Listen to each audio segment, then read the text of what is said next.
In this, the second episode of Mythras Matters, we have a review of Waterlands Adventures in the Great Mire, a mini-campaign for Mythic Britain. And Lawrence Whitaker provides us with some inside knowledge of what is on the horizon from the design mechanism. Welcome to the Mythras Matters podcast, Season 1, Episode 2. Tread carefully in the mire.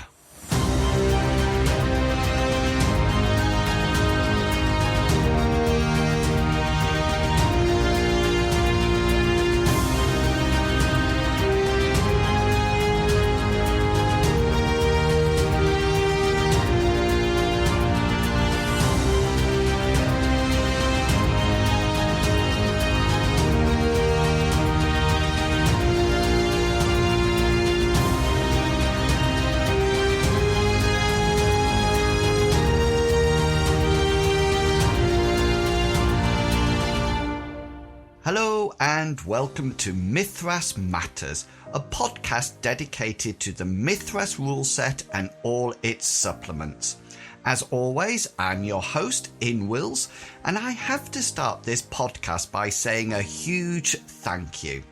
I must admit it was a bit nerve-wracking publishing the first episode of this podcast, but thank you to everyone who tuned in, subscribed and listened to it.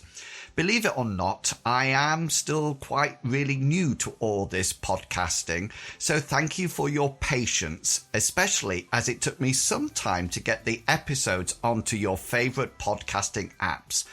So, coming up in the second half of this podcast, we have Lawrence Whitaker, co-creator of Mythras, coming back to join us and providing us with some tantalising news for what is on the horizon from the Design Mechanism company. But first, we have a review.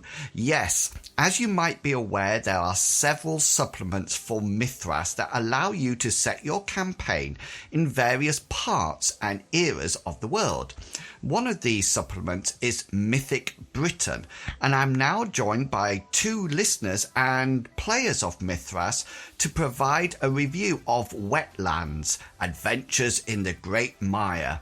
This is a mini-campaign for the Mythic Britain settings, so be careful where you step as we go over to Steve and Bill for their review. Hello, my name's Steve, also known as Griffier on chats and various other forums. And I'm Bill. Today we're going to look at Waterlands Adventures in the Great Mire, TMD 204, which is written by Mike Shirley. It's got 36 printed pages, 33 if you actually count the adventure, and it's available through Design Mechanism website, Eon Games, if you're in Europe, might be better for you, and also, as ever, Drive-Through RPG for the princely sum of $5.99 for just the PDF, or $10.99 if you want the soft cover book as well as your PDF. There's this first chapter of the Great Mire, which details the Corioltavi, the Brigantes, and the Lindisi. They are the three cultural players in the region. How would you describe, if you had some new players, Bill, where would you say this is set? It depends whether they're from the UK. I have described it as Lincolnshire, basically, but it's not. That's not quite right. I mean, it's between Lincolnshire and Yorkshire, as far as I understand it. Am I close? It is set in a fen land, which no longer exists, pretty much. Only just doesn't exist, yeah. Where would you say it's? How would you describe it? I would say it's centered on the area of land which is now called the Isle of Axholme. I would go for that because I've lived in the Isle of Axholme, so I'm familiar with it. I'm happy with using that term, but it's such an obscure place, which is in Lincolnshire. Yep. Most of it, but it's an odd.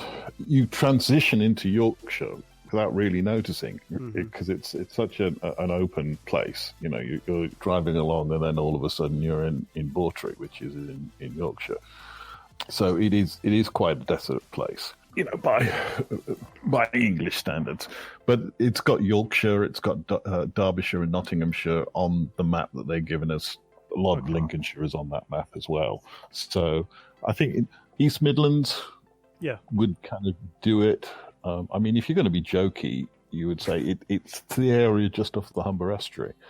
And the Humber Estuary is that great big gash which is on the west coast of England between the square bit, which is the Wash, and the big long bit which goes up to Scotland.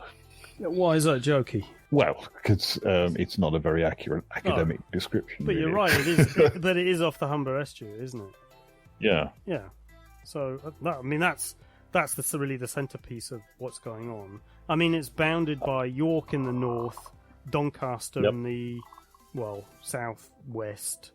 Yeah. And then is London. What does London refer to? London is their version of the Latin name Linden, which gives us Lincoln. Ah. Okay. Or Lindum Colonia. Right. Okay. Which is why it's COLN. It's a shortening of Colonia, from which we get the word colony. Okay. So that's why Lincoln's got such a funny spelling. We've got a few maps, actually. One of Mythic Britain, a bigger version, which I think is made by the author Mark Shirley, of a kind of more accurate geographical map. Yep. And then there's another map of Care Dawn, or is it Down? Yeah, Doncaster. It is Doncaster, isn't it? Yeah, it's Doncaster. So we've got those maps. Then we've got a description of the marshlands, about its extent, and a series of what it does is it lists the kind of physical qualities of the marsh, the mire, and encounters, people, creatures, hazards. And it kind of invites you to combine those things. Depending on what you roll, it's kind of setting itself up as a regional sandbox in that way. Yeah. I was going to say, that's its kind of sandboxy part to it. And it's, for 33 pages, it packs a lot of stuff in like that.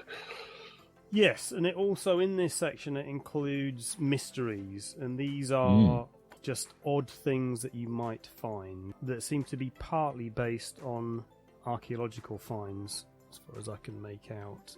Yeah, quite well researched in that sense. So number 8 in the list is a carved statue so choked with moss it's impossible to determine whether it's which god it honours. Consider the long neglect. There may be much to gain from an offering. So a carved statue of Roman origin was found buried in the soils around Crowle. The references to that, you can almost count on the fingers of your hand. There's another one which is there's a reference to a bog body. And in the 18th century, there was a Roman girl found as a bog sacrifice. Nobody knows where she's got to now. Actually, she's got lost. Friend Mark Shirley, has done a really good research job here. There's some quite nice detail here. I mean, what it tells you is what people are doing in the marsh. So we've got eel trappers, fishermen. I mean, there's some just little details which I like the fisherman entry says either in single-man coracles or paired up on skiffs, might be willing to transport characters, very superstitious, complain bitterly about the lack of fish even if their baskets are bulging with their catch. So that's very Lincolnshire. Yeah, so there are some little kind of things that are just put in there which you can spark something. Yeah. Okay, yeah, just to go down the list, there's fowling party, reed cutters, salters, withy gatherers, turf cutters, shepherds, bandits, adventurers, travellers, and the hermit. Creatures, mosquito swarm, rats, swans or geese, boar, wolves, cranes, deer, lost sheep, a stray bull, a water serpent, several kind of mythic, folkloric creatures. So I think that's one of the things that it does well, is that it brings out the local folklore of the region, so they're drawing on. That's one of the things that makes it distinctive. Yeah. And I suppose it's one of the things actually about this that makes it distinctive from the Mythic Britain campaign, which is much more concerned with very big political and military events. And this is regional folkloric Celtic associations or events or things. And I think Waterlands is has a lot more detail and is more interested in that kind of stuff. Yeah, much more kitchen sink. What have we got? Fog, lots of muck, leeches, muck and leeches, tide, sinkhole, sucking mud, swamp gas, tick grass, all of which are unpleasant and nasty. So you don't want to be caught in any of these things. They're all fairly dangerous. And then we're on to personalities. So there's a few distinctive personalities. There's the chief of the Corioltavi. There's a Thane. How do you pronounce Thane Gagny? I say Thane? Thane. Not Thane, but the Gagny. Well, that's a route for the Gagny. Gainsborough town in Lincolnshire gets its name from, it's the border of the Gannis. If the current pronunciation is any clue, it's going to be something like that. Just for the record, they weren't supposed to be turning up until about another 150 years later, but I think that's a lovely thing, is the way that he does weave stuff in, so the records say. Okay. But, I mean, first of all, nobody really properly knows. And secondly, I don't think it's the point, and I think that's something that I kind of got from reading through this supplement, is that, sometimes with the historical stuff, you're so desperate to make it right, but actually, when you think about it, you don't have to. If it fits, you can just use it. I think you can weave stuff in from a variety of kind of sources, and it still works. And then we have this little adventure called A Secret in the Water, which is it's a sort of murder mystery without necessarily a murder.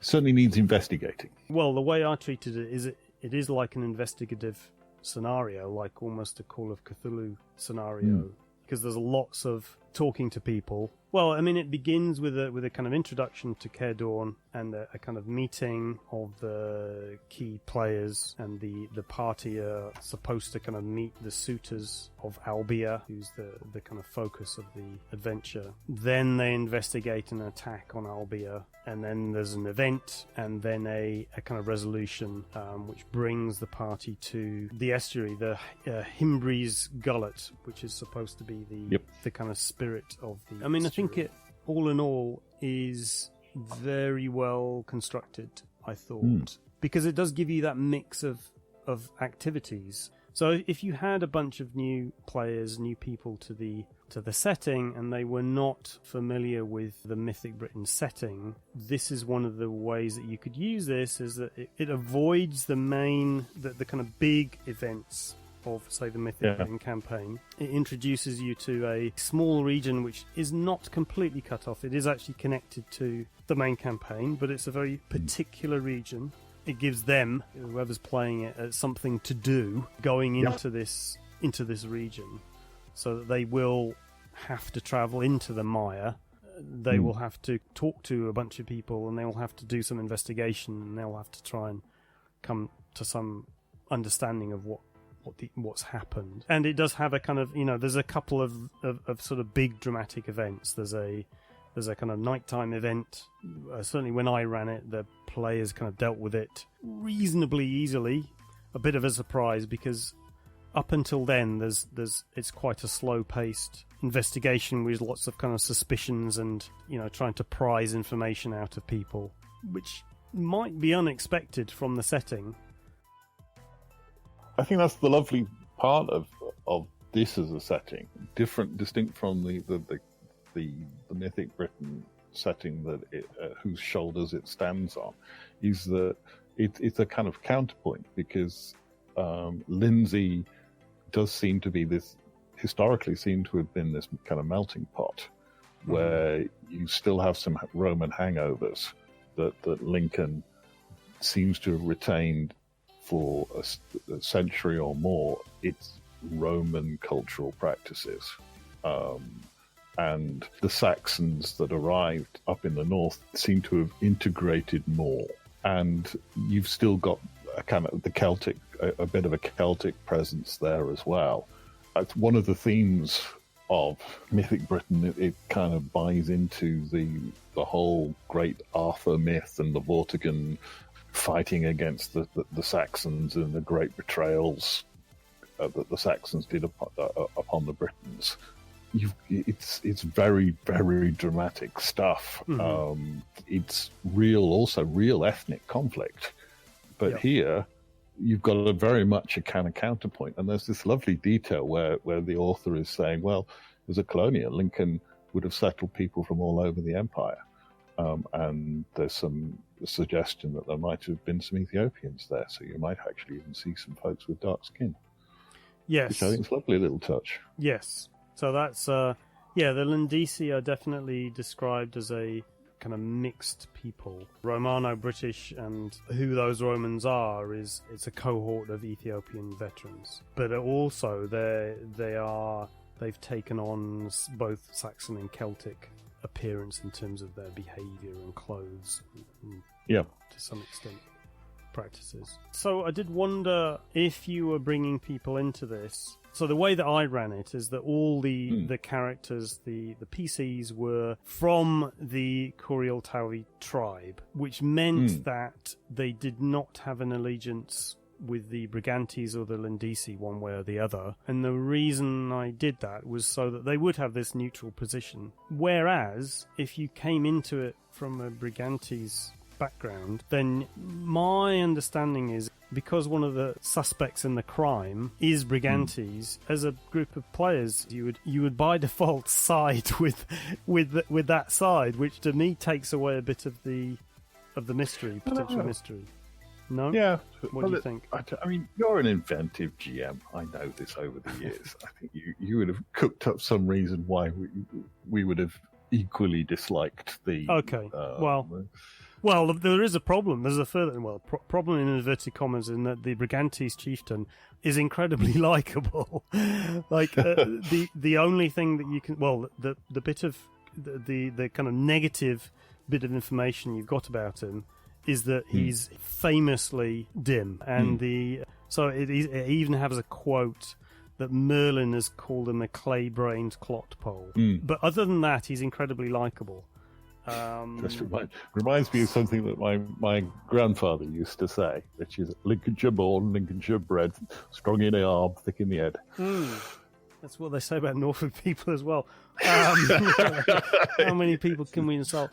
It's really tightly written, and it gets a lot of character and detail over in quite a short space. And I think the author needs to very much be kind of commended for that. He does a really good job. There's an economy in the way that he's describing this, so that you get all of these characterizations and motivations, and you've got a reasonably good idea of what people are up to, so that you can improvise and you can let the encounters run in their own way and reach their own conclusions in a kind of organic way. Yeah. How knowledgeable were your players coming into it with the setting? I mean, did they kind of know about the kind of the English settlement, early Saxon, Romano-British period? Did they have to be? Did you have to do a little bit of groundwork in kind of introducing them? And if they weren't so familiar, or if they were, how quickly did they then get into the setting? Yeah, it was definitely a mixed bag. So they had watched things like The Last Kingdom, and so they knew, which is not the period, but it's close. As close as you're going to get. It was variable. I mean, one of them was kind of knew the pronunciation of Welsh much better than I did, so that was, but didn't necessarily know kind of mythic associations. All of them were fairly good on understanding what Celtic folklore was. So, for example, if I described something that was in these terms was an elf spirit, if I said something like that, they were all immediately terrified of what they were not thinking in terms of Tolkien-esque. Legolas. Yeah, they were not, which was great, which meant that that completely worked. When they were traveling through the mire, I didn't need to prompt them at all with them acting on their superstitions or fears. They were just absolutely terrified when stuff like that happened. So, and they were very careful, possibly too careful. So it was very difficult for me to tempt them away from, without getting into mechanical, gubbins like testing their willpower to see if they'll go for something, or, they were very cautious about things. So, I think that's the delight of using perhaps Mythras over Cthulhu,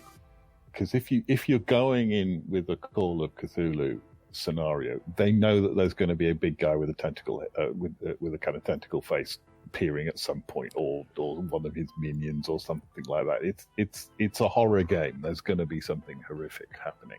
But if you're saying, well, we're just going to muck around in Britain, it leaves it so open that if you actually put something supernatural in, because you've never defined the boundaries, then players themselves are not quite so sure whether you're going to go for it, whether or not it really is the supernatural creature, or whether it's a bit of marsh gas. Yes, and the other thing about the characters is, as far as they know, because they don't have any magical abilities, or any direct magical abilities, they feel very vulnerable in the face of supernatural creatures and events. They're very cautious from that point of view, and if they look at their character and they know what their capabilities are and are not. Having said that, the fact that we had a druid in the party, I think, really helped. It helped me, I think, because I could feed that player information that would not otherwise be available. So because she could interact a little bit with spirits, I could I basically used her as a conduit to get certain things across. It was useful to have her, partly because she had skills, like she had skills to do with, like she had certain lore skills which she could then use to, okay, can I find out about this thing? Whereas the other players who were a hunter and a sailor, and we did have a bard actually as well, but he was more kind of, he knew about the politics and he was very useful in speaking to people, so in the investigation part, whereas the druid was more useful in the kind of spirit stuff. Yeah, so you would definitely recommend somebody play a druid if they were going to they were going to run through the... Yes. How did your players kind of find Mythras? I guess that they were all experienced with the general concepts of role playing. Yeah, I mean, they cope with it fine in terms of the system. I think if you are prepared to manage that, I simplified the system a bit. But on the other hand, most of it, because it's mostly investigation, it's mostly skill checking, them saying, okay, this is the way that we're going to approach this problem. So, like, for instance, when you're doing the investigation, there's insight, there's deceit, mostly from the NPCs, but they have to use insight, perception, lore checks, this kind of thing. And that's very straightforward to both for them to understand what they're doing and for you to adjudicate. That's a lot of what the scenario is. It's doing that kind of stuff. Until it gets to certain kind of critical events. The actual climax was pretty dramatic. One of the players got swallowed by a giant toad, I could say. It was some way. And actually managed to survive by cutting his way out. It was all very dramatic. So, yeah, the kind of climax worked. There's plenty of other hook lines in there, isn't it? I mean, all strength to the author's arm. He does give you some good suggestions on what happens if they want a second or third helping of this. Yes, you can extend it 4 pages detailing a set of further adventures that you know how you can expand it to come to a larger conclusion. The way that things are woven in to create the tapestry of the adventure, I think it's a really strong job. And I felt coming away from this that I picked up a lot of ways of looking at historical writing of adventures. And also, I think, I think Mark Shirley's has a thing about the geography. I think that his day job's linked to something to do with that. Yeah. As I'm driving around the roads of Lincolnshire and that North Nottinghamshire, kind of going about my business, I'm kind of looking from the hills down into this great big bowl where the Great Mire is, looking at the landscape in a completely different way now, which is a wonderful thing. I'm actually grateful for this adventure just for that. Yeah. Because it's a landscape I've been familiar with pretty much all of my life in one way or another, and to be given a new insight into it, I think is actually quite a gift. So I'm quite pleased with that in that sense. Thanks for that review. Certainly a very interesting setting and mini campaign. So, what do you think of Wetlands? Have you played it? Enjoyed it? Remember, you can always let us know by emailing the podcast at mithrasmatters@gmail.com, or why not come and join the Mythras Discord? Yes, we have a Discord dedicated to Mythras now. Thanks to Bill for setting this up. And if you would like to come and join in the discussions, then the link to the Discord is in the show notes below this podcast. Okay, on to the next segment. Time to let Lawrence Whitaker bring us up to date with what the design mechanism is working on in the future. Time for the tantalizing news section. Over to you, Loz. Hello there. I want to talk a little about a few products the design mechanism team is working on for future release. And by future, I'm talking about 2020 and beyond. So these aren't imminent releases, but they are in our pipeline and in various stages of development. The first is Fiora Cheetah. Now, this is one product that we hope may see a 2019 release. The manuscript is finishing editorial and will be moving on to art commissioning and layout reasonably soon. Fiora Cheetah is a fantasy city based on the city-states of Renaissance Italy. The city in question is a highly cultured place with a long and tangled history. Written by Alex Green, Fiora Cheetah is presented in reasonably broad strokes, but it does detail its place in the world that it occupies, its history, culture, magic, religions and customs. Fiora Cheetah is magically rich, and the 5 magic systems of Mythras are all represented there. It's also a place of politics and intrigue, and there's a great deal of scope for urban espionage, interfamily feuding, duels, blood oaths and sweeping melodrama. The next is Department M. This is a project that's been in the pipeline for a while, but we've said very little about it because we weren't too sure if it would make it out of development hell. Fortunately, it has, and we hope to see the manuscript around October. As the name suggests, Department M is a contemporary espionage supplement for Mythras. Characters are agents of the titular department, and the supplement is designed to support a wide variety of espionage flavours, ranging from the cool, meticulous stories of John le Carrier, through the suave super spy excesses of James Bond and Kingsman, and into the gritty cinematic brutality of Jason Bourne. Department M has been written by Chad Bowser, who's worked with us before and wrote the excellent White Death scenario that treads some of this kind of territory. Let's turn now to classic fantasy. We've been quiet on the classic fantasy front for a while, but that's gearing up for change in the next year. Rod Leary has 5 scenario manuscripts being reviewed for publication, all by different authors, and he's hard at work on The Unearthed Companion, which expands classic fantasy into character ranks 4 and 5, with new classes, magic, monsters, and treasure. He's also preparing a supplement dedicated to fleshing out the campaign world of Greymore, and has plans for 3 or 4 additional rules expansions to cover psionics, chaos, and witchcraft and alchemy. 2020 should be a busy, bumpy year for classic fantasy fans. And now back to our Mythic Earth range. 3 projects to discuss here. The first is Mythic Babylon by Chris Gilmore and Paul Mitchener. This should be a truly epic book, extremely well researched, full of evocative detail, and rich with adventure possibilities in the ancient Babylonian Empire. Chris and Paul have taken a lot of time to craft a book that's historically faithful, while also allowing for the fantastic to appear. Character creation helps generate characters with a real sense of place, and even the magic systems have been built to recreate the stories of Babylonian sorcery. The manuscript is completing its first round of editorial revisions and will be progressing to copy editing and art commissioning in the next few months. Also newly commissioned for Mythic Earth are Mythic Polynesia by Mark Shirley and Mythic Mexico by Ken St. Andre. Both titles are in very early stages and likely to see a 2021 release, but both will be worth the wait. Mark Shirley is a fantastic writer, and anyone familiar with Mythic Constantinople and our Waterlands supplement will know what to expect in terms of creative detail.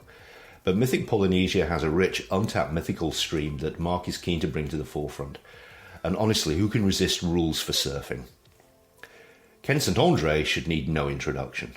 One of the godfathers of role-playing, Ken is the creator of Tunnels and Trolls, but he's also an avid historian, especially for the Mesoamerican era, which means that Mythic Mexico, covering the Aztecs, Toltecs, and the other great Central American civilizations, is a labour of love for him. Now, finally, I know people will want to hear where we are with Mythic Greece. Well, needless to say, Pete is still working on it, and it will be better for us to get him to come along on Mythras Matters to talk about the project in person. So that's what we'll do.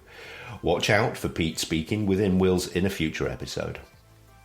But from me, Lawrence Whitaker, that's all for this month. And remember, your Mythras is your Mythras, so make it matter. And that's it. The second episode of the official Mythras podcast comes to an end.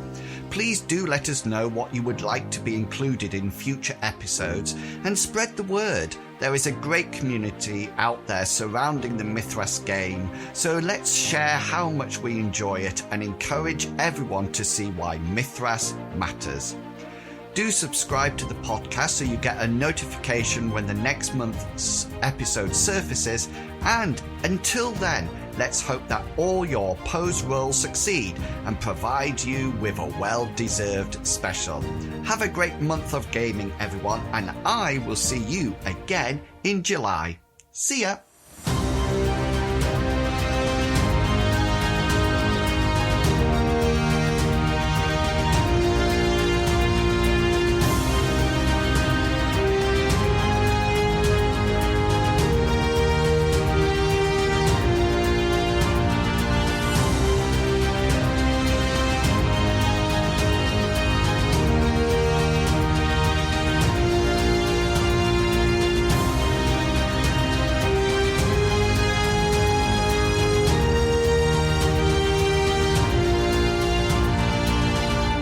The content of this podcast is covered by the Creative Commons Attribution 3.0 license, so please give appropriate credit if you are sharing or copying any part of this podcast.